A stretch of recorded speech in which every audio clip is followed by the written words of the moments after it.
Vocês pensam que é fácil gravar podcast, né?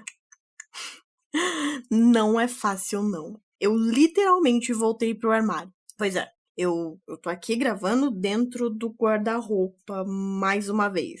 Eu fiz uma gambiarra aqui com o edredom pra ver se eu consigo melhorar a qualidade do som. Então tá uma espécie de cabine. Nossa, Larissa, você não comprou um microfone novo, super foda? Não ficou ostentando nas redes sociais? Pois é, infeliz. Eu comprei um microfone novo, mas eu não comprei uma casa nova. Ainda tem muito barulho externo, criança gritando, vizinho quebrando o pau, a moradora aqui do lado fazendo bailão durante o dia, meus filhos pulando igual cabritos pelo apartamento.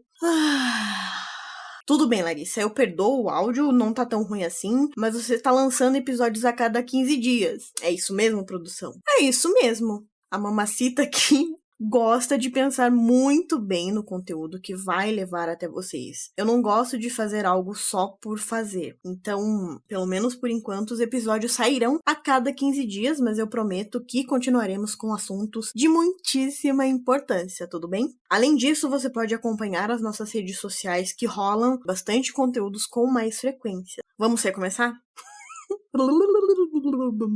Fala, galera, sejam muito bem-vindos e bem-vindas a mais um episódio do Quer Que Eu Desenhe. Eu sou Larissa Mercury e hoje nós vamos falar sobre uma das minhas obras preferidas, um conto de ninguém mais, ninguém menos que o escritor tcheco Franz Kafka. Kafka, que é considerado um dos principais escritores da literatura moderna. As suas obras comumente retratam a ansiedade e a alienação do homem do século XX, como em A Metamorfose, O Processo e Na Colônia Penal. Hoje o episódio será um pouco diferente, eu não vou trazer aqui a biografia do Kafka, não é esse o objetivo, pelo menos não hoje, e tampouco nós vamos discutir a obra nesse episódio. Eu vou apenas ler o conto para vocês e no final eu explico o restante dessa brincadeira, tá bom? O conto em questão é Um Artista da Fome, publicado pela primeira vez em 1922, após a morte de Kafka. Só uma curiosidade, o Franz Kafka incumbiu o seu amigo mais próximo, Max Brod, de queimar seus manuscritos, pois ele achava suas obras com um gosto meio duvidoso e não as queria publicadas. Porém, com o falecimento de Kafka, o Max, felizmente, se recusou a queimar os seus manuscritos e publicou parte deles posteriormente. Se vocês quiserem, eu faço um episódio somente sobre o Kafka em um outro momento, ok? Mais uma coisa. Obrigada por ouvir meu desabafo na introdução do episódio e eu prometo que eu não surto mais essa semana. Depois eu não garanto.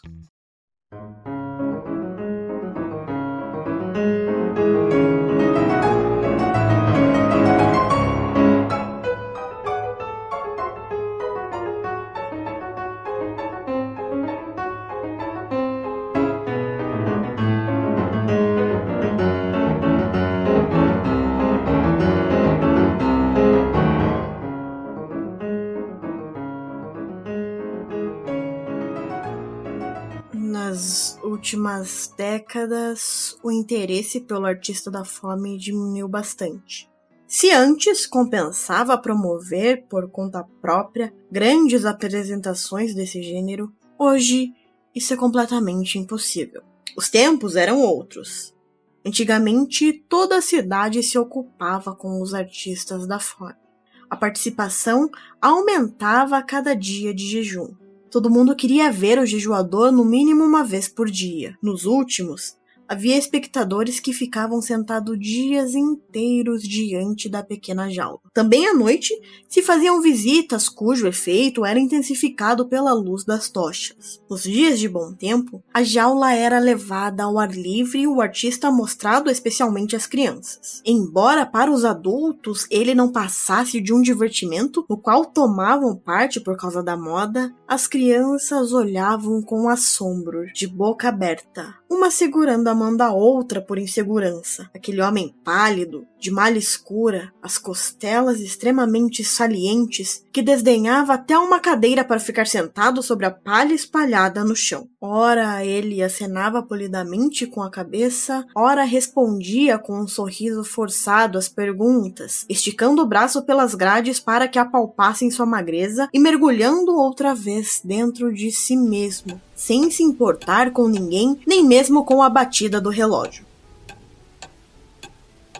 Tão importante para ele e a única peça que decorava a jaula. Mas, fitando o vazio com os olhos semicerrados e bebericando de vez em quando a água de um copo minúsculo para umedecer os lábios. Além dos espectadores que se revezavam, havia ali também vigilantes escolhidos pelo público. Em geral, curiosamente, açougueiros, sempre 3 ao mesmo tempo, e que assumiam a tarefa de observar dia e noite o artista da fome para que ele não se alimentasse por algum método oculto. Mas isso era apenas uma formalidade introduzida para tranquilizar as massas, pois os iniciados sabiam muito bem que o jejuador durante o período de fome nunca, em circunstância alguma, mesmo sob coação, comeria alguma coisa, por mínima que fosse. A honra de sua arte o proibia. Sem dúvida, nem todo vigilante podia entender isso. Havia muitas vezes grupos de vigia que à noite exerciam com muita displicência o seu papel, reunindo-se de propósito num canto distante, onde mergulhavam nos jogos de cartas com a intenção manifesta de conceder ao artista da fome um descanso durante o qual, no seu modo de ver, ele podia lançar mão de provisões secretas. Nada atormentava tanto o jejuador quanto esses vigilantes. Eles turvavam seu estado de ânimo e tornavam o jejum terrivelmente difícil. Às vezes, superando a fraqueza, ele cantava enquanto tinha forças no período de vigia, para mostrar às pessoas como era injusto suspeitarem dele. Mas isso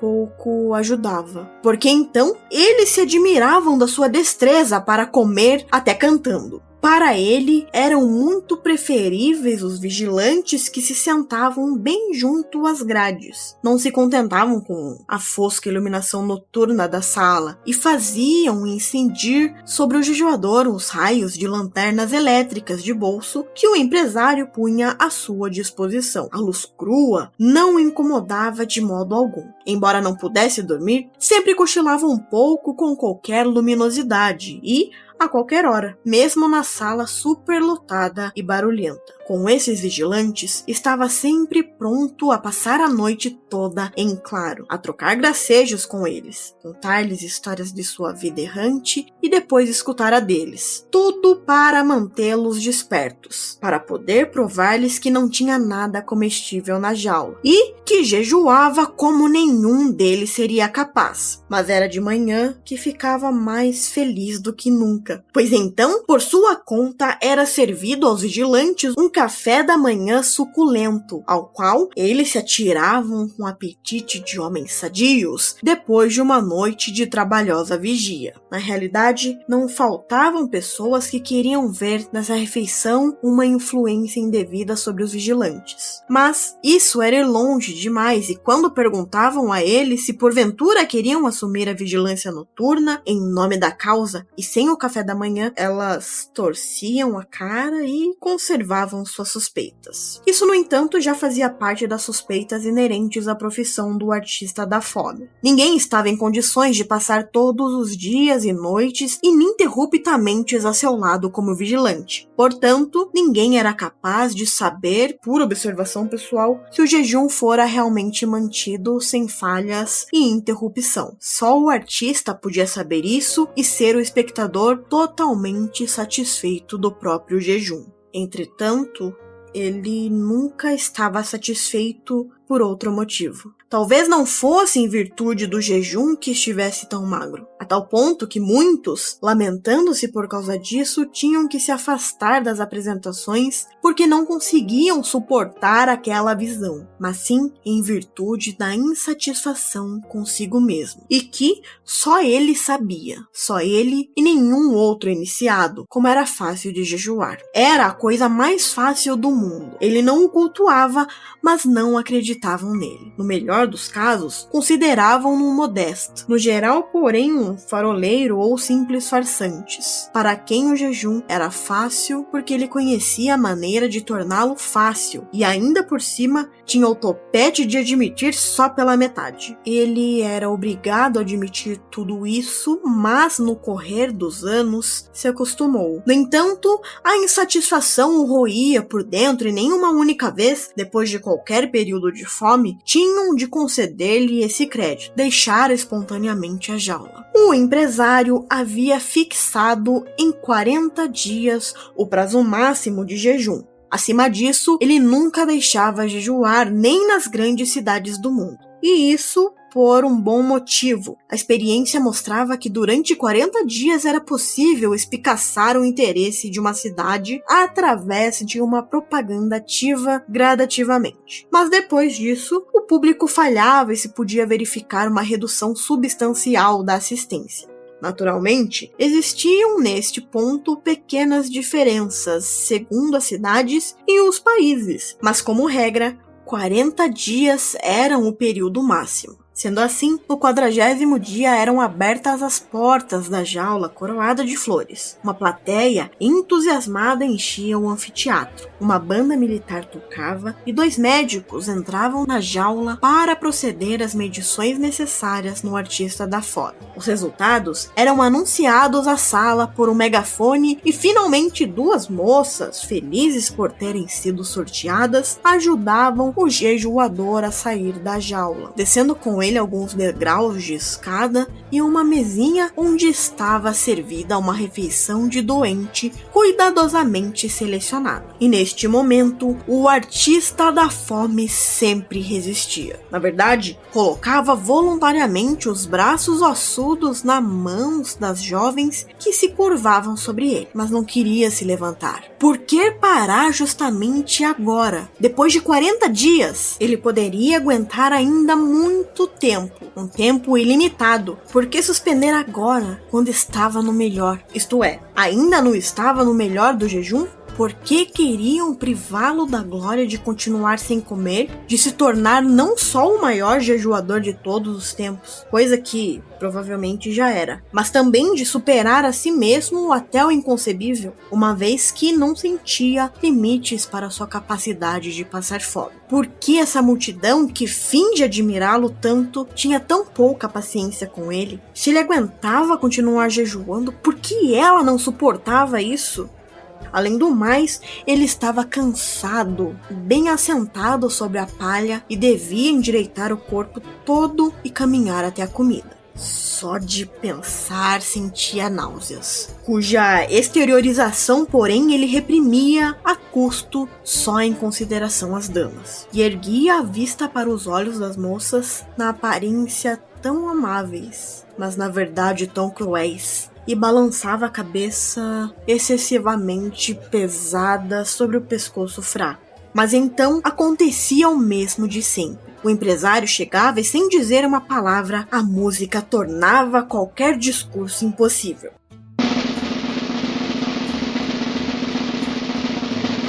Levantava os braços sobre o artista da fome, como se convidasse o céu a contemplar sua obra sobre a palha. Este mártir, digno de compaixão, que o artista da fome de fato era, mas num sentido muito diferente. Agarrava-o pela cintura delgada, tem um cuidado esmerado, como se quisesse fazer acreditar que tinha de lidar aqui com uma coisa muito quebradiça. E não sem sacudi-lo um pouco às escondidas, de tal forma que o artista da fome balançava descontrolado de um lado para o outro, com as pernas e o tronco. Entregava-os aos jovens que nesse interim tinham ficado mortalmente pálidos. Aí então o jejuador tolerava tudo. A cabeça caía sobre o peito como se estivesse rolado para lá e ficasse ali sem explicação. O corpo estava esvaziado. As pernas, para se sustentarem, apertavam-se uma contra a outra na altura dos joelhos, raspando o chão como se ele não fosse o verdadeiro. Este elas ainda procuravam. E o peso inteiro do corpo, embora bem pequeno, recaía sobre uma das damas que, buscando ajuda com o fôlego entrecortado, não tinha imaginado desse jeito a missão honorífica.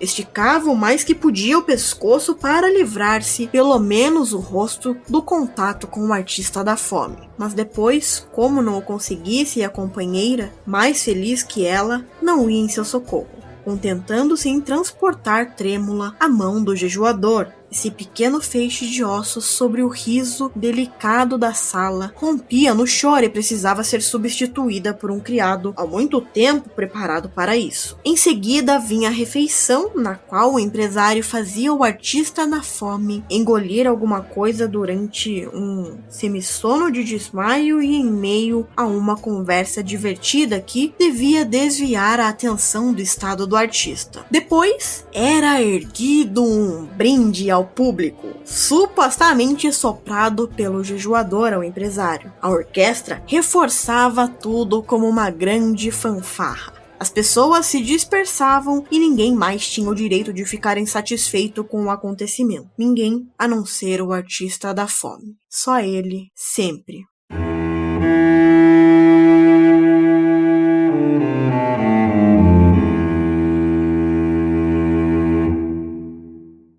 Assim viveu muitos anos, com pequenas pausas regulares de descanso, num esplendor aparente respeitado pelo mundo, mas, apesar disso, a maior parte do tempo num estado de humor melancólico, que se tornava cada vez mais sombrio porque ninguém conseguia levá-lo a sério. Aliás, com o que poderia ser consolado? O que lhe restava a desejar? E se alguma vez uma pessoa bem intencionada se compadecia dele e queria lhe explicar que sua tristeza provavelmente vinha da fome, podia acontecer, em especial no estágio avançado do jejum, que respondesse com um acesso de fúria e começasse a sacudir as grades como um animal, para susto de todos. Mas para esses estados, o empresário dispunha de um castigo que gostava de aplicar. Desculpava o artista perante o público reunido, admitia que só a irritabilidade provocada pelo jejum, facilmente compreensível por pessoas bem alimentadas, tornava perdoável o comportamento do jejuador. Nesse contexto, acabava se referindo também à afirmação do artista da fome, igualmente merecedora de um esclarecimento de que poderia jejuar muito mais ainda do que jejuava. Elogiava a elevada ambição, a boa vontade, a grande negação de si mesmo, que sem dúvida estavam contidas nessa afirmação, mas depois procurava refutá-la, pura e simplesmente mostrando fotografias que eram vendidas naquela hora, pois nas imagens se via o artista da fome no 40º dia de jejum, quase extinto de inanição. Essa distorção da verdade, de resto bem conhecida, mas sempre enervante, era demais para o jejuador. O que era consequência do encerramento prematuro do jejum se apresentava aqui como a sua causa. Era impossível lutar contra essa incompreensão, contra esse mundo de insensatez. Embora sempre tivesse ouvido da boca do empresário, quando as fotografias apareciam, ele chegava das grades da jaula, as quais estivera ansiosamente grudado, e afundava outra vez na palha, soldando. E então o público acalmado podia aproximar-se e examiná-lo. Quando as testemunhas se recordavam dessas cenas, alguns anos mais tarde,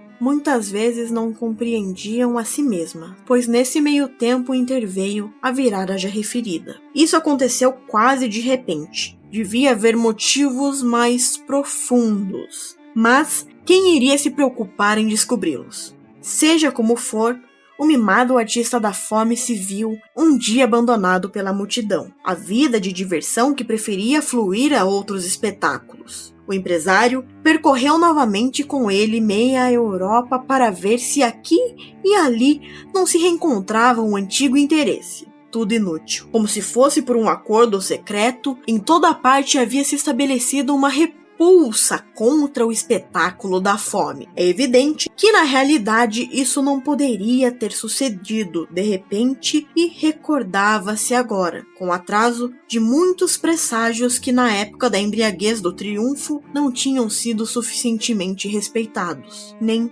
suficientemente reprimidos. Mas agora já era tarde demais para fazer alguma coisa. Certamente os bons tempos do jejum um dia também voltariam. Mas, para os que viviam naquela época, isso não era um consolo. O que o artista da fome podia então fazer? Quem tinha sido aclamado por milhares de pessoas não podia exibir-se em barracas nas pequenas feiras. E, para adotar outra profissão, o artista estava não só muito velho, mas sobretudo entregue com demasiado fanatismo ao jejum. Se não assim, demitiu um empresário, companheiro de uma carreira incomparável, e se empregou num grande circo. Para poupar a própria suscetibilidade, nem olhou às condições de contrato. Um grande circo com seus inúmeros homens, animais e aparelhos que sem cessar se recompõem e se completam. Pode utilizar qualquer um a qualquer hora, mesmo um artista da fome. Naturalmente, se as pretensões dele forem modestas. Além disto, nesse caso particular, não era apenas o próprio jejuador a ser engajado, mas também o seu nome antigo e famoso. De fato, não se podia dizer, dada a peculiaridade da sua arte, que com o avanço da idade não diminuía, que o veterano artista, passado o auge da sua capacidade, queria se refugiar num posto tranquilo do circo.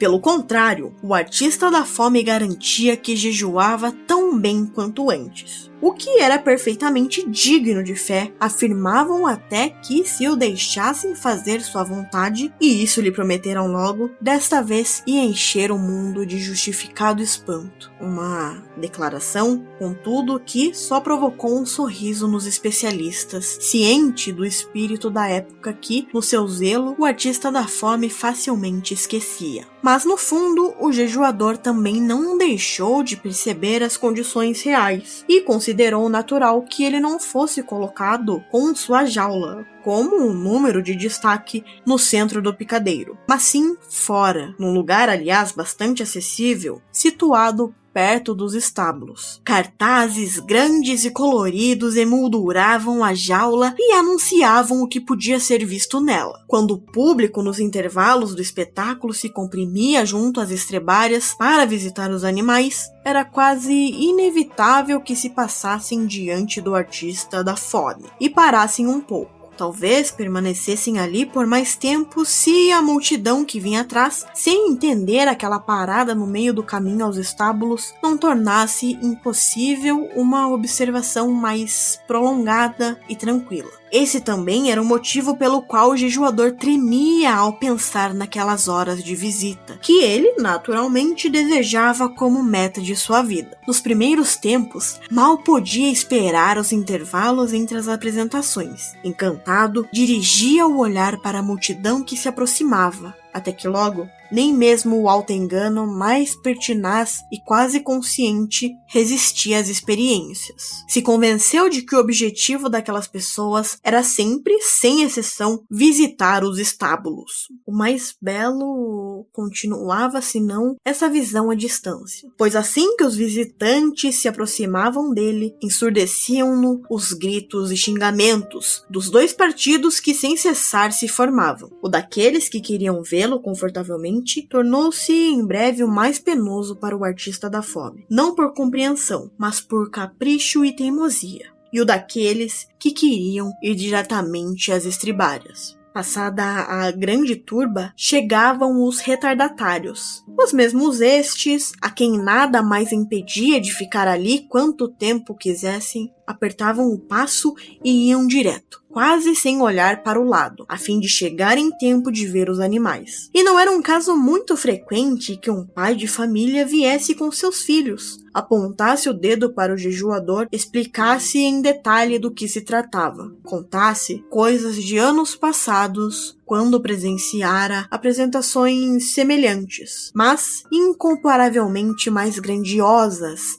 E as crianças, em vista do seu preparo insuficiente na escola e na vida, continuavam sem entender o que significava para elas passar fome. Mas, traziam no brilho dos seus olhos perscrutadores algo dos novos tempos vindouros e mais clementes. Talvez, dizia às vezes o jejuador a si mesmo, tudo melhorasse um pouco se o local da sua exibição não estivesse tão perto dos estábulos. Então, a escolha seria mais fácil para as pessoas, sem falar que as exalações das estribárias, a inquietação dos animais à noite, o transporte dos pedaços de carne crua para as feras, os rugidos durante a alimentação o feriam e deprimiam constantemente. Mas ele não ousava comunicar aquilo à direção, pois ainda assim agradecia aos animais a multidão de visitantes, entre os quais se podia encontrar aqui e ali algum destinado a ele. Como saber em qual lugar o esconderiam se ele quisesse lembrar aos outros sua existência, e com isso, pensando bem que era apenas um obstáculo no caminho dos estábulos. De qualquer forma, um pequeno obstáculo, um estorvo, que se tornava cada vez menor. As pessoas acostumavam-se à estranheza de se querer chamar a atenção para um artista da fome nos tempos atuais, e esse hábito lavrava a sentença contra ele. O jejuador podia jejuar tão bem quanto quisesse, e ele o fazia, mas nada mais podia salvá-lo. Passavam reto por ele. Tente explicar a alguém a arte do jejum. Não se pode explicá-la para quem não a sente. Os belos cartazes ficaram sujos e ilegíveis. Foram arrancados. Não ocorreu a ninguém substituí-los. A pequena tabela com os números dos dias de jejum, que nos primeiros tempos era cuidadosamente renovada, continuava a mesma há muito tempo.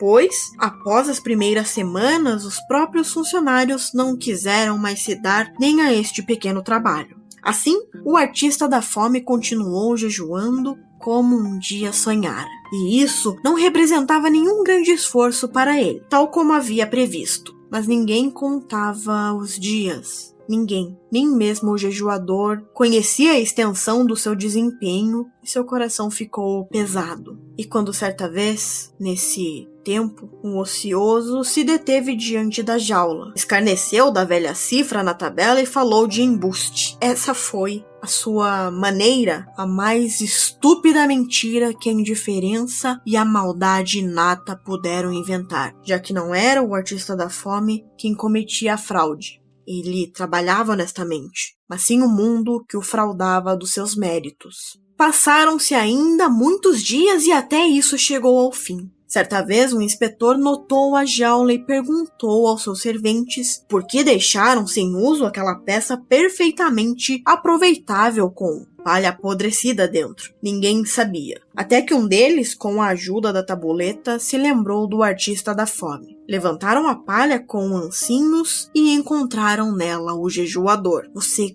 continua jejuando? Perguntou o inspetor. Afinal, quando vai parar? Peço desculpa a todos, sussurrou o artista da fome. Só o inspetor, que estava com o ouvido colado às grades, o entendia. Sem dúvida, disse o inspetor, colocando o dedo na testa para indicar aos funcionários, com isso, o estado mental do jejuador. Nós o perdoamos. Eu sempre quis que vocês admirassem o meu jejum, disse o artista da fome. Nós o admiramos, retrucou o inspetor. Por que não haveríamos de admirar? Mas não deveriam admirar, disse o jejuador. Bem, então não admiramos, disse o inspetor. Por que é que não devemos admirar? Porque eu preciso jejuar, não posso evitá-lo, disse o artista da fome. Bem se vê, disse o inspetor. E por que não pode evitá-lo? Porque eu...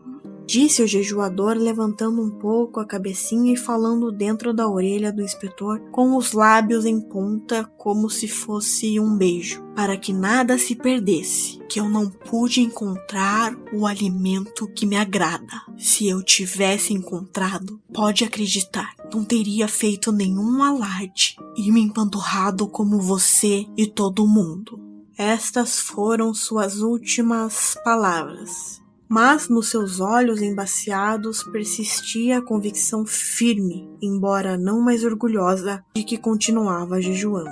Limpem isso aqui, disse o inspetor, e enterraram o artista da fome junto com a palha. Mas Na jaula, puseram uma jovem pantera. Era um alívio sensível até para o sentido mais embotado ver aquela fera dando voltas na jaula tanto tempo vazia. Nada lhe faltava. O alimento de que gostava, os vigilantes traziam sem pensar muito. Nem da liberdade ela parecia sentir falta. Aquele corpo nobre, provido até estourar de tudo o que era necessário, dava a impressão de carregar consigo a própria liberdade. Ela parecia estar escondida em algum lugar nas suas mandíbulas, e a alegria de viver brotava da sua garganta com tamanha intensidade que para os espectadores não era fácil suportá-la. Mas eles se dominavam, apinhavam-se em torno da jaula e não queriam de modo algum sair dali.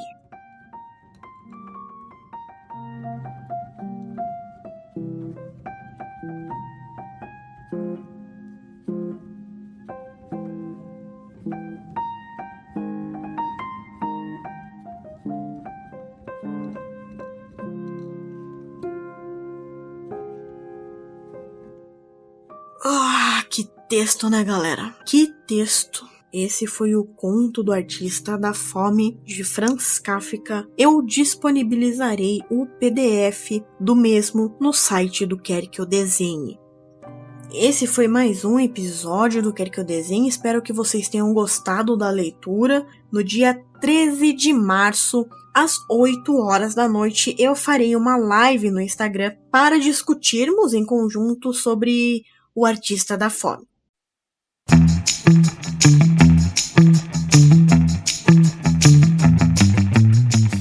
Eu aproveito também para pedir que você siga as nossas redes sociais. Estamos no Twitter, no Instagram, no Facebook e também no YouTube. Além disso, eu deixo aqui o meu convite para que você, ouvinte, participe do Quer Que Eu Desenhe. Quer conversar comigo, trocar uma ideia aqui no podcast? Mande sua cartinha, vulgo o direct, para as redes sociais do Quer Que Eu Desenhe ou através do e-mail querqueeudesenhe.com.br. Além disso, você também pode mandar o seu texto, resenha literária, críticas a séries, filmes e afins para o nosso blog. Então, aproveite, tire o seu texto da gaveta e manda pra gente. Pra gente, no caso, eu. Como se tivesse uma equipe gigante comigo. Enfim, galera, é isso. Não se esqueçam de clicar em seguir aqui no aplicativo e assim que eu publicar um conteúdo novo, você será o primeiro a saber. Entendeu? Ou quer que eu desenhe?